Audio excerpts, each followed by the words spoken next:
Today we are in Manhattan at the first screening of Home, which is an amazing movie that tells the story of what we are doing to this planet in terms of really tearing apart Earth's essential resources.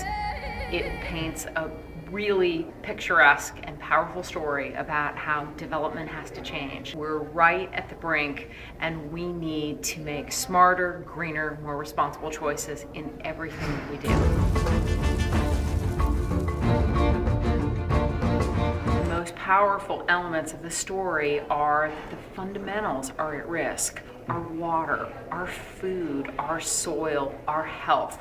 If you look at what the film portrayed in Easter Island or Borneo, you see that the destruction of those resources, no matter how successful a civilization was, they went past the point of no return. And I think that's the big question that's in front of us now. How can we, with our brilliance, with our innovation, take the opportunity to empower sustainability on a scale we've never seen before? As the movie ends, you get that sense of hope that we can do this. We don't have to turn our backs on what we know that the Earth has already taught us. And I think that's really what CI is trying to focus on a global basis. I think one of the facts that didn't exactly come through, but is certainly part of the story, is that deforestation contributes more CO2 into the atmosphere than all of the world's cars, trucks, planes, trains, and ships combined. If that's the case, we don't have to spend years inventing new technology. We just need the political will to protect the primary forests that this movie so beautifully talks about. And that doesn't just then mitigate CO2 in the atmosphere. We get the triple benefits of addressing climate change immediately, protecting the world biodiversity, and providing for the billions of people who basically need support, economic support, from the livelihoods that they depend on due to those primary forests. We know that the solutions are there today.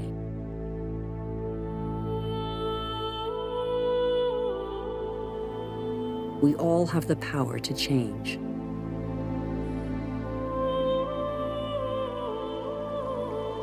So what are we waiting for? The film ended on the word together. Incredibly important, because we are at a moment when NGOs, the private sector, and governments, religions, everybody has to come together. And if we do that, then it's not about sacrifice, that we all give up everything that we've known and been taught as prosperity, but it's together that we can think through carefully and thoughtfully how to be more responsible. And I really believe that if we do that, we will make exponential leaps forward in terms of not drawing down Earth's essential resources at this punishing pace. And that, to me, is where our real hope lies. And I guess that's tied to innovation too, that if we empower the world's young people who are, as the film points out, we are teaching more people today on this planet than ever before. How can we harness that creativity and that innovation to do good by sustainability?